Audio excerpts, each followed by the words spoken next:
What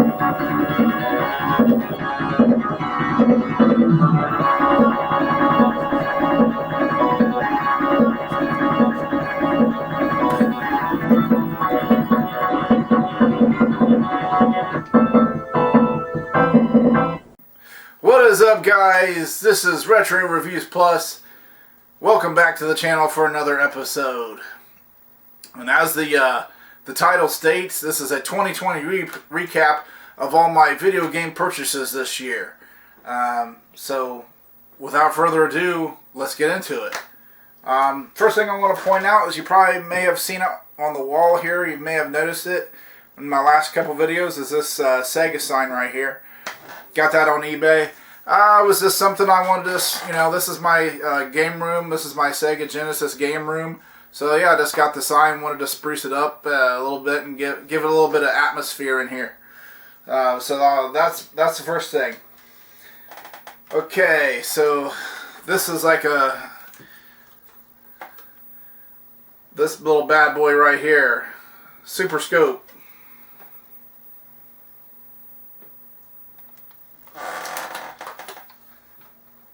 If you guys haven't seen this, this is for the Super Nintendo. It's like looks like a bazooka here, or a rocket launcher, whatever you want to call it. It just looks kind of badass, I thought. I mean, going from the zapper to this thing, and it is a light gun.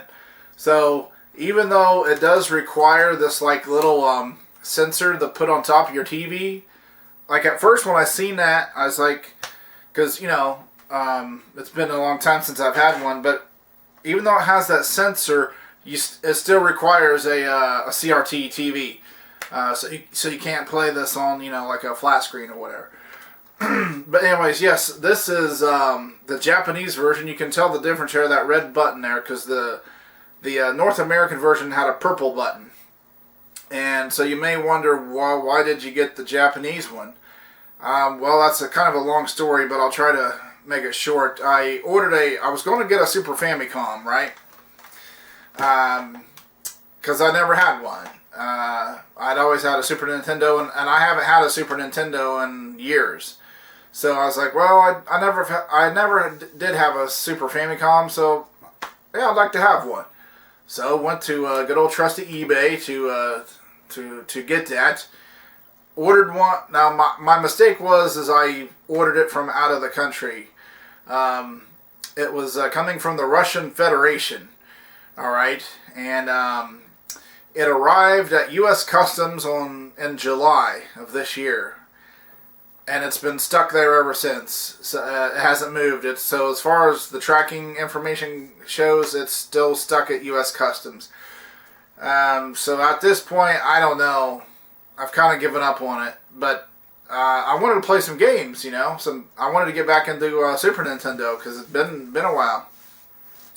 I've had a Sega and a regular Nintendo for a while, but it's been, hadn't had a Super Nintendo for a long time, so I wanted to get one. So I did go to my local game shop and pick up a Super Nintendo, and all the hookups for about $80. So good thing about this Japanese Super Scope. It does work on the American Super Nintendo. So that's cool. It's the same technology, so I don't need any kind of converter or whatever. So got that, and now that did actually come from Japan. So that's weird. The Super Scope from Japan showed up fine, but the Famicom from Russian Federation, that had the issues. But I do have the box for the Super Scope here. You can see that's the Super Famicom. See the Japanese lettering, and yeah, I can't read Japanese, but there's all on the back. I'm trying to see there. But yeah, this makes a nice display in my other room. That is my Super Nintendo room. So yeah, I got the 3 consoles: Nintendo, Super Nintendo, and Sega Genesis, and three different rooms on 3 different TVs. So here's a couple of the games that I got for the Famicom. Super Metroid. From what I can see, this version on the Famicom is cheaper than the Super Nintendo. And here it is, my favorite Batman game. Batman Returns. If any of you are familiar with this game, you'll know the difference of the label on the game cartridge. That's like a cartoon drawing. On the Super Nintendo cartridge, they just took a picture of Michael Keaton from the actual movie, which I don't know. I think I like. I guess I appreciate this more because it's art. It's artwork, you know. I appreciate the art, so that's kind of why I got it. Good thing about both of those games, though, is that they are in English, or you can do both. Like on Batman Returns, it's just strictly English. On Metroid, Super Metroid, you can choose if you want Japanese or English. So that's cool on those two games. So let me show you. Yeah, this is a game for the Super Scope. Battle Clash. And this is my one Super Nintendo game where I actually have the box. Pretty good in condition, I think, you know. Especially for its age, for 25 years or so. It came out in the 90s. But yeah, with Super Nintendo, getting the boxes with the game is not ideal. You're going to pay a lot more money usually. This one wasn't too bad. I guess it's not a highly valued game, but I maybe paid $20 to $30 for that on eBay. That was complete in box with the book and everything. So, and with Battle Clash, they did send this one too, the Super Scope 6. So I didn't ask for that, and from what I saw when they had it, or their listing, it didn't say anything about it, but that was like a nice little bonus. And I also do have the Japanese version of this. It actually came with the Super Scope. So yeah, I got that. All right, so here's another eBay find. We're just going to go through my Super Nintendo games first. Contra 3: The Alien Wars. Now this is an awesome game. One of the best on the system. I highly recommend it.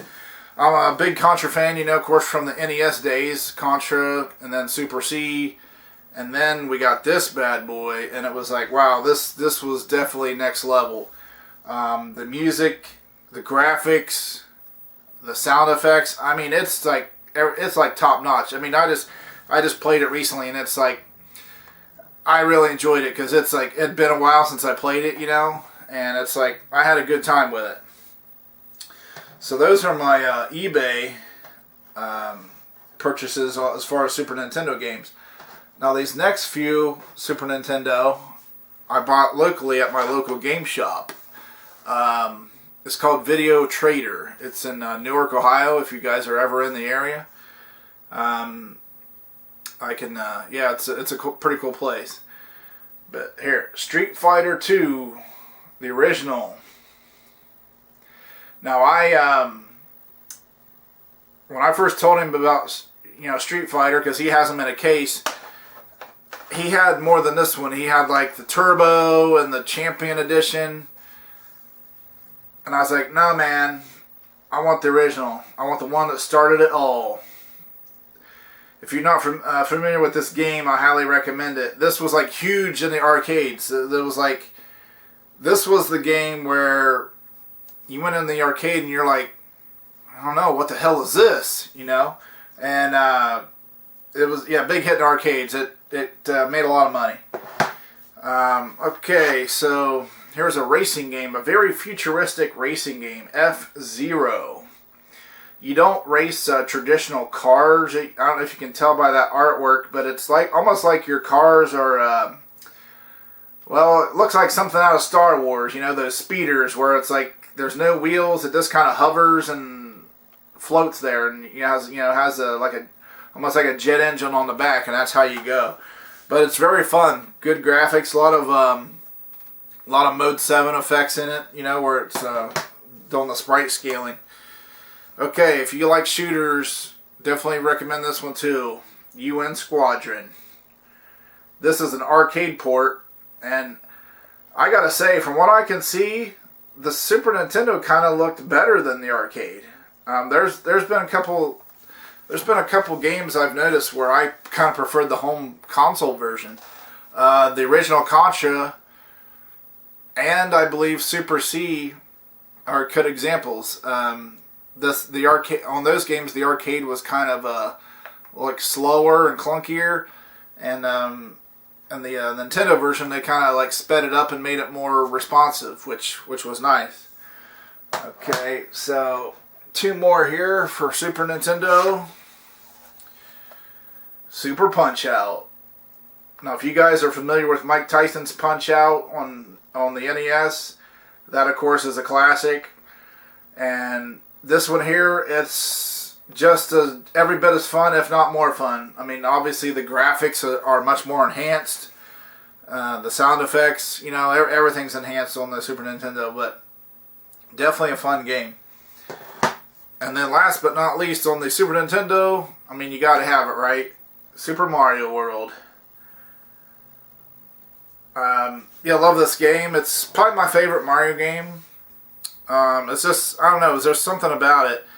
It's really, you do a lot of exploring. It's just has a nice sense of adventure to it. And like I said, the graphics are awesome, and I love the Mode 7 effects that they did, especially like on the last boss when you fight Bowser. He's in that big, I don't know, he's in some kind of big thing, and he's floating around, and he like flies right at the screen. It's like pretty cool. And as far as those 2 Famicom games, I did get this adapter to plug in so I can play those Super Famicom games on my Super Nintendo. This is how it works. You just here's your adapter, and then you just put your game on top of it like that, and then it just goes down in the Super Nintendo like that, and you're good to go. That's all it takes. And so yeah, I played both of those, the Super Metroid and the Batman Returns. At first I was like, the Super Metroid didn't want to power on, didn't want to play, so I cleaned it again, and then I got it to play, so I was like, that was a relief. So I was pretty happy about that. Alright, my one and only game I got this year for the Nintendo Entertainment System, aka NES, The Guardian Legend. Now, I was aware of this game for a long time. I just never got around to playing it or getting it. You know, it's just one of those deals. It's the same with movies, right? Movies. There's tons of movies that I know about, but I just, for whatever reason, just never got around to watching. Like the Godfather movies, right? I've watched the first one finally. Like this year, I did watch The Godfather 1. Still haven't watched 2 and 3 yet. So that's just an example. But games are no different, you know. I knew about this game, but just never got around to playing it. I always knew about it and thought it looked good. And this was, at my local game shop. He had it there. So I was like, alright, I'm going to get it. I'm going to try it out, finally. Okay, so let's go with my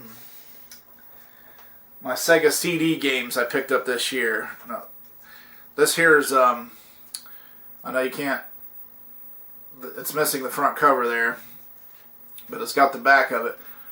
Dragon's Lair.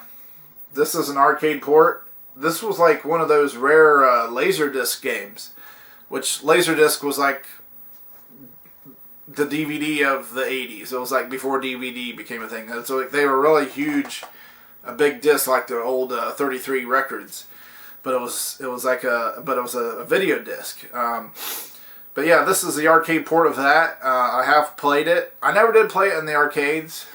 It's a pretty good game. It's very different though. You know, it's not. It's almost like it's like an interactive cartoon you're playing basically. So it is very frustrating. You will die a lot because you know you basically have like one opportunity to like make the right move, and if you don't make the right move at the right time, yeah, you die. So you will die a lot. It's very frustrating. So just be prepared for that if you look into that game. So got a couple more here. Sega Cd Games. Mortal Kombat. Now, I actually never was a big Mortal Kombat fan. Like, it was okay. For me, Street Fighter 2, I just leaned towards that one pretty heavily, in fact. I would play, though, Mortal Kombat here and there. So, this also I picked up at my local game shop. It wasn't too bad of a price. And it's okay to put in every now and then. Now, people that are... a lot of times, people would be... They would be like, well, you got to choose a side. You either like Mortal Kombat or Street Fighter. I'm like, well, I'm not really into choosing sides like that. If you like both, you can like both, right? But I like Street Fighter 2 better. It just seemed more fun. It was more fun. The Mortal Kombat, it always just seemed more like serious and edgy, and of course, like you had the blood and the fatalities, and I guess if that's your thing and that's important to you, then maybe you would lean towards Mortal Kombat. But I'm like the same way in movies. Like, I'm not really into gore all that much. The gore on its own does nothing for me. That does not make a good movie or a good game. It's got to be a lot more to it than that. That's why I never got into the Saw movies, because I felt that's basically all it was. It's just a gore fest, But anyways, I digress. Last game on the Sega CD I got this year was The Terminator. I would put this in the category of one of those rare games that is based on a movie that's actually good. And I'm a big fan of the Terminator movies, especially the first two. The 3 and 4 are watchable, but that's where it ends for me. I did not care for Genesis, and I definitely hated Dark Fate. So yeah, the first 4 are based in my Terminator universe, but this is based on the first one from 1984. And of course, on the Genesis, we had T2, the arcade game, but this game is nothing like that. This is like a run and gun game, basically like a Contra type game. That's the best way I can describe it, because you control Kyle Reese, and you're doing some platforming, and you have a gun, and I think you may have some grenades too, I believe. But yeah, definitely worth checking out, and it's not that much. And it does show actual movie clips from the movie, like as cutscenes. So that's kind of cool. If you're a fan of those movies, it kind of has a little extra special meaning to it. Okay, now we're going to start on the regular Sega Genesis games. Got this from my local game shop. It's called Galaxy Force 2. I guess that's upside down. Galaxy Force 2. Maybe it was still up. Sorry. There we go. Galaxy Force 2. That guy, I never played this game before. He kind of talked me into it, because when I first seen that cover, I was like, oh, is that one of those Thunder Force games? I've heard of them. And he's like, no, but it's similar. I'm like, all right, I'll check it out. It was only like $10. It's okay. I played it. It's okay. It's nothing really to write home about. But this one is Contra Hardcore. Now, we had Contra on the NES. We got the Contra 3 on the Super Nintendo.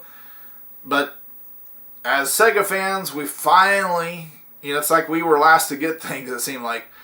Well, especially even my next game. But yeah, this game, Contra Hardcore, definitely, if you're a Contra fan, you owe it to yourself to check out this game. It is very challenging, though. It's very hard.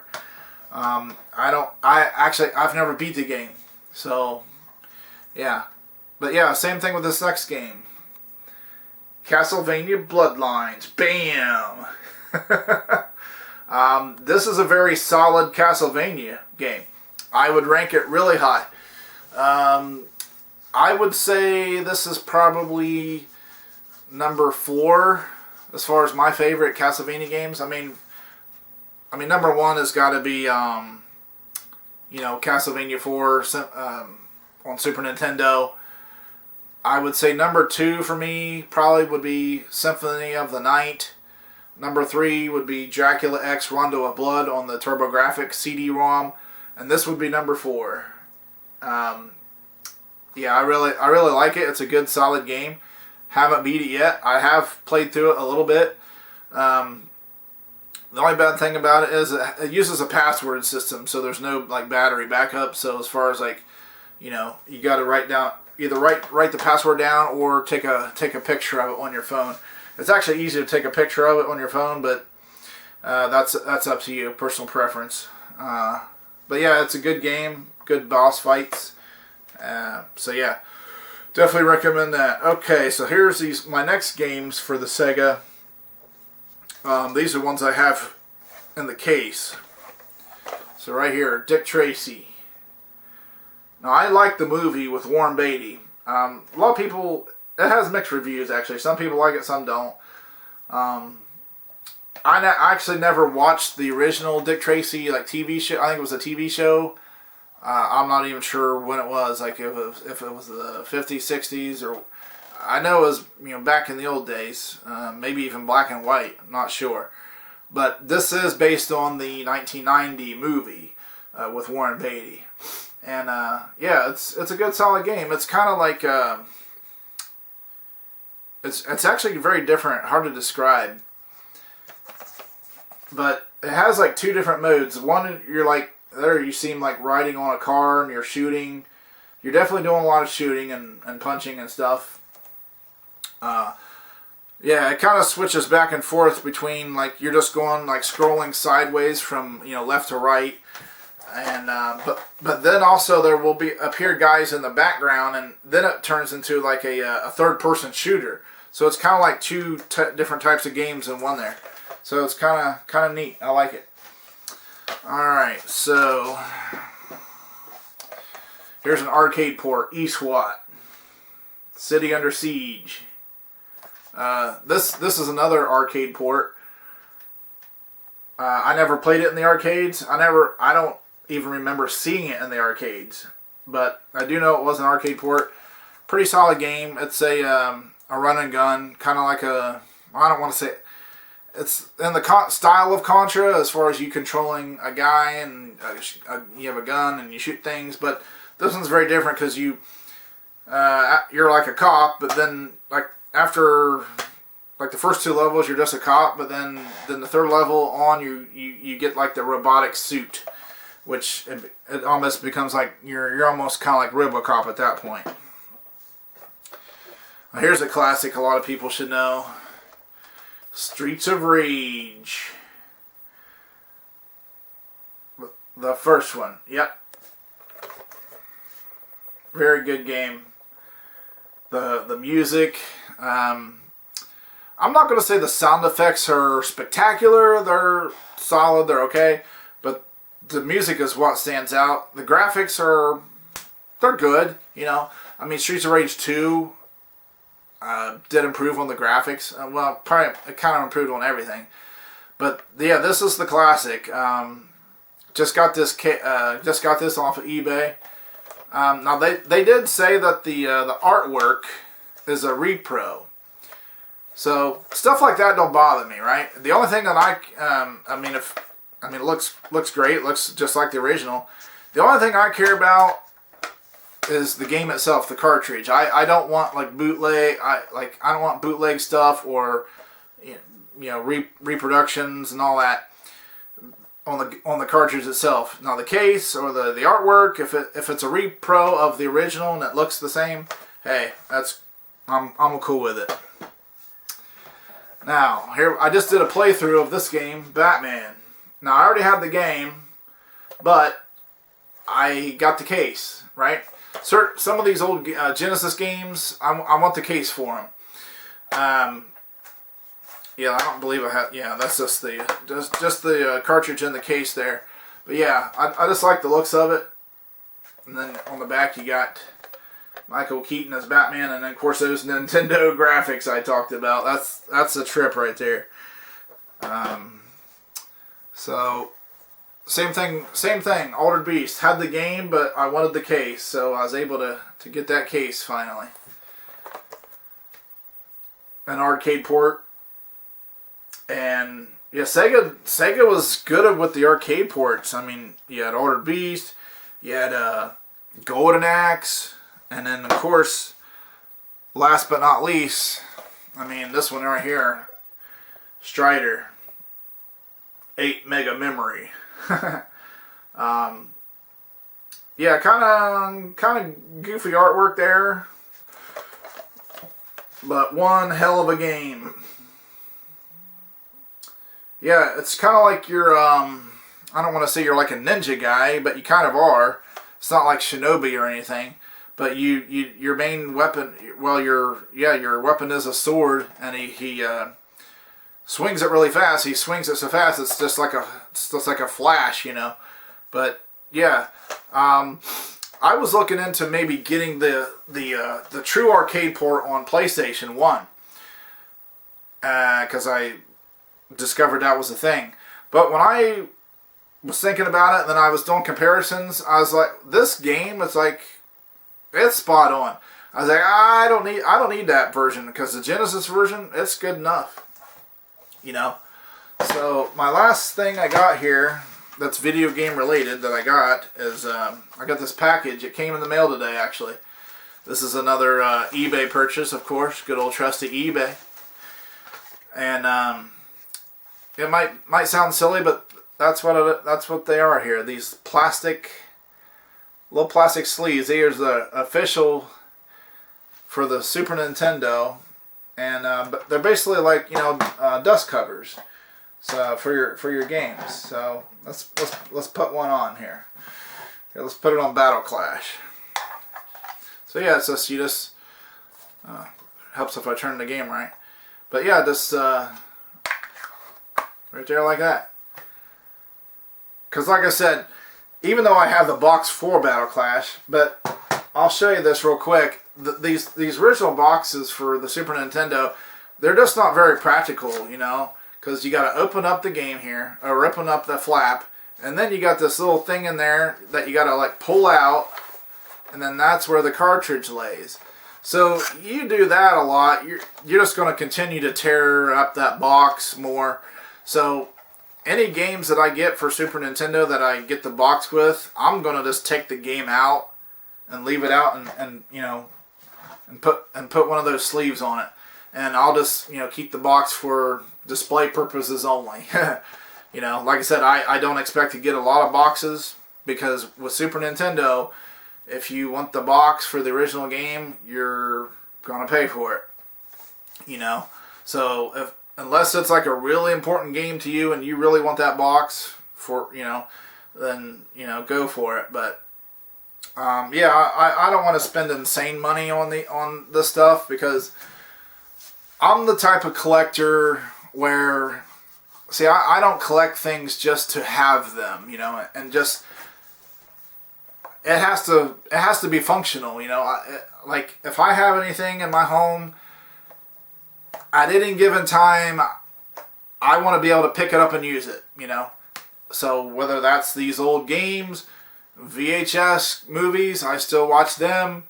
You know, I never would collect this type of stuff just to sit on a shelf and collect dust. You know, I just, or, you know, I know a lot of collectors, they, you know, like with toys and stuff, they leave it in the package. Now, I understand it's more valuable that way, but I don't know. I just think things were made for a purpose, you know, and it's like whenever you just, if something is just sitting there, it's not really fulfilling its purpose. It's just kind of, it's like, what's the point of having it then?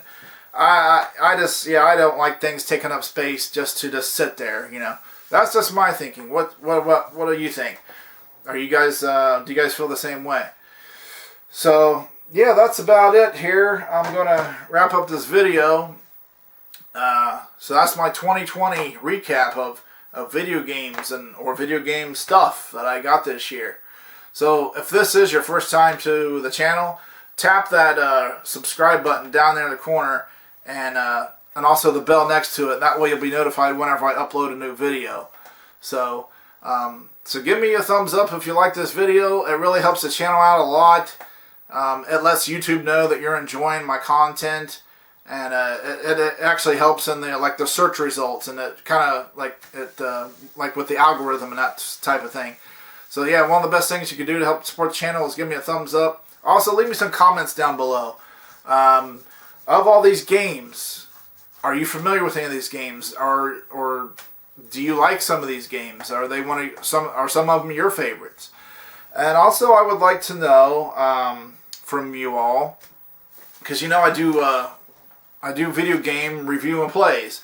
So at some point, I'm going to go through these games and play them, and do a review and play. So of all those games, let me know if there's some that you would like me to start with first, and I can go with that, because like I said, you guys are the part of the reason that I do these videos. So I want to keep your customers happy, right? So yeah, if there's any certain game that you would like me to do next on a review and play, yeah, list it in a comment below, and then of course I'll respond to you as soon as I can, and I'll do that video as soon as I can.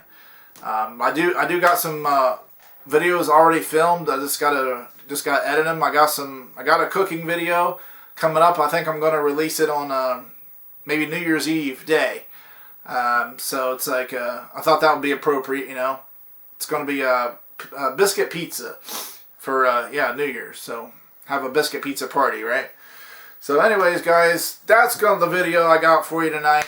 Hope you liked it, and thank you again for watching, for allowing me to, spending some time with me, allowing me to come in your homes or wherever you're at watching this video. So, anyways, until next time, keep it retro.